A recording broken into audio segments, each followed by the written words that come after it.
Hey guys, welcome back to my channel. Today things are getting a little experimental in my kitchen as I attempt to make pasta using cassava flour.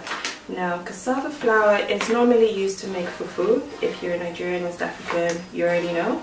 But I'm going to attempt something slightly different today. I've got myself a bag of Olulu's cassava flour, and it's pretty much, let's see, what are the ingredients? Yeah, just cassava. So cassava that's been dried and ground into a fine powder, and I'm going to attempt to make a gluten-free pasta with this. So let's see if it works.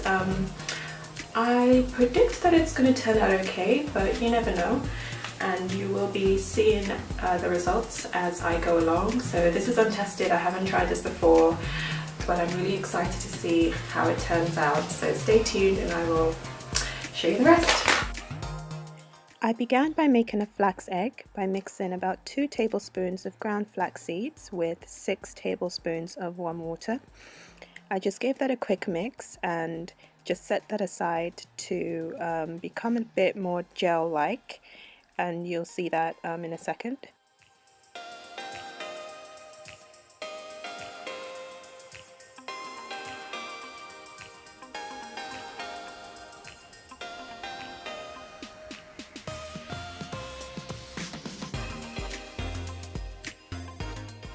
Then I took a large mixing bowl and added about 3/4 cup of my cassava flour.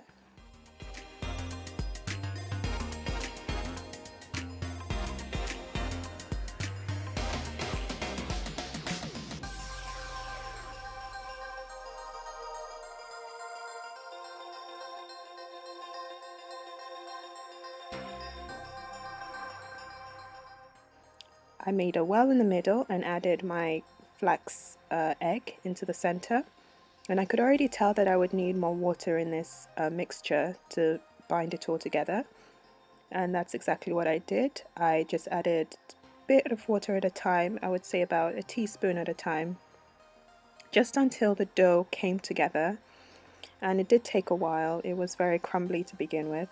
But if you're patient and you just keep adding a little bit of water at a time, using your hand to bring the mixture together, you will then begin to see that it forms a smooth, solid dough. And that is exactly what happened. You want it to be quite firm, quite smooth, and you want it to hold its shape really nicely too.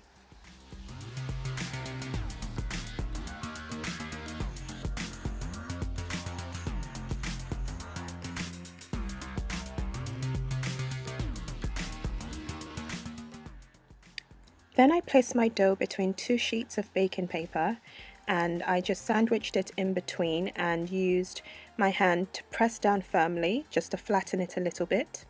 And then you want to take a rolling pin or a glass bottle and roll it out as thinly as is humanly possible. Now, even this wasn't thin enough for me, so I had to cut the dough in half, take one half off and sort of re-roll the other half.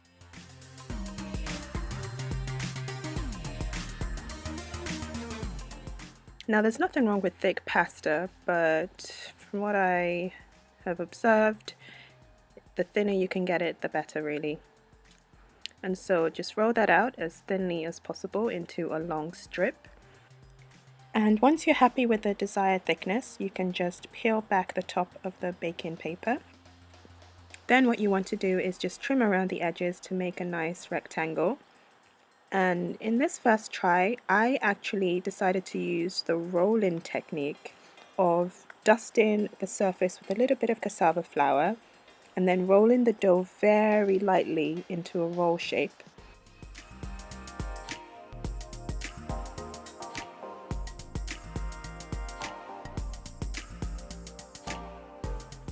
After this, I just cut it into strips.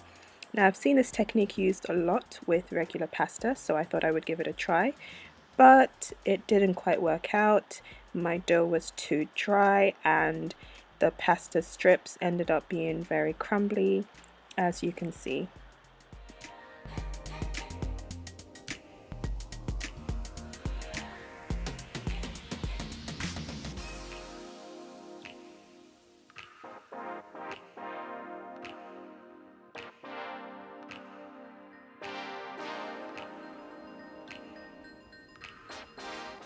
So then I decided to try again, and I reshaped my dough and added a little bit more water to make it more workable and less dry.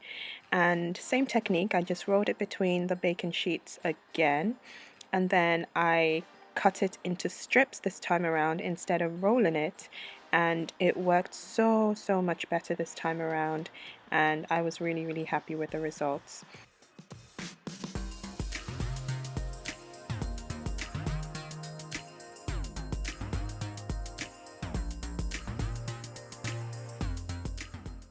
I'm sure perhaps the rolling technique would have worked now that the dough was a bit firmer, but I didn't want to risk it, and so I just kept with the strip technique. And as you can see, it comes off the paper very easily, and the strands look pretty impressive, if I do say so myself.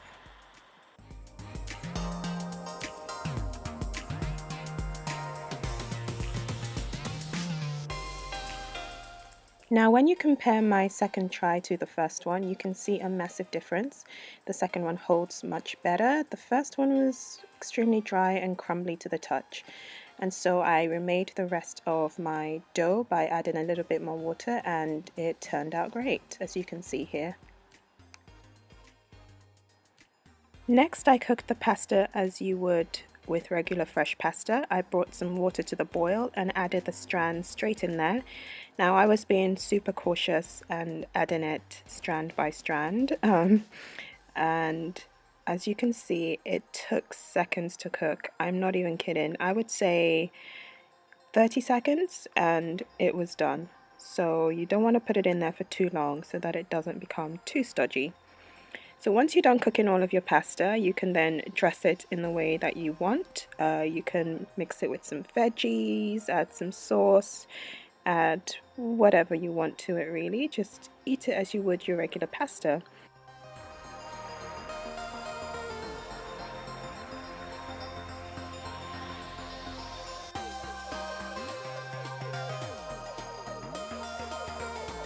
Alright guys, so I'm finally done making the pasta, and I've just whipped up a really quick mixed veg thingy bob to go with it. Really simple, and it's time for me to give this a try and let you guys know how it tastes. So as you can see, it is quite thick. I wish I had a pasta extruder to make it a little bit thinner than it is, but I did the best with what I had. And I think it turned out great. It's holding its shape really nicely. I can tell that it's got a bit of a bite to it. And okay, let's see.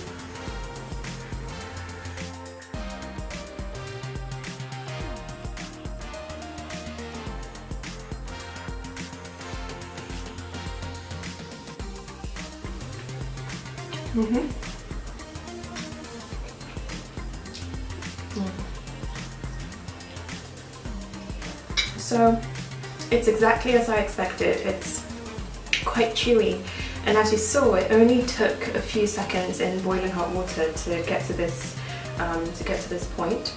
So it doesn't take long to cook at all. Does it taste like fufu? Not really, actually. The taste is a little bit fermented. You've got that little tang, but otherwise it's not a distracting taste. I would say if you pair it with any sort of sauce, it will take on the flavor of the sauce really well. If you have the opportunity to make yours a little bit thinner than this, then go ahead. Otherwise this is fine as well. But overall, I'm really happy with how this turned out. I think this is a great alternative for anyone who is gluten-free and looking for gluten-free alternatives. It's not that difficult to make. As you saw, just a few ingredients, like 2 ingredients actually, just the cassava flour, the flax seeds, and then you just bind it with a bit of water. And that's about it really. If you want to make it less sticky, or as in if you want it to clump together less, you might want to add a bit of oil to your water before boiling, and make sure the water is absolutely boiling hot before you add it in, because that will just speed up the cooking time, and you don't want it to disintegrate and sort of get weird. So yeah, make sure your water is boiling hot.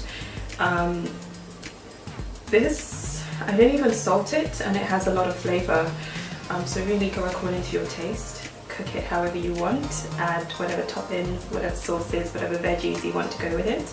But I hope you give this a try. If you don't know where to find cassava flour, I've left a link in the description below of where you can find it.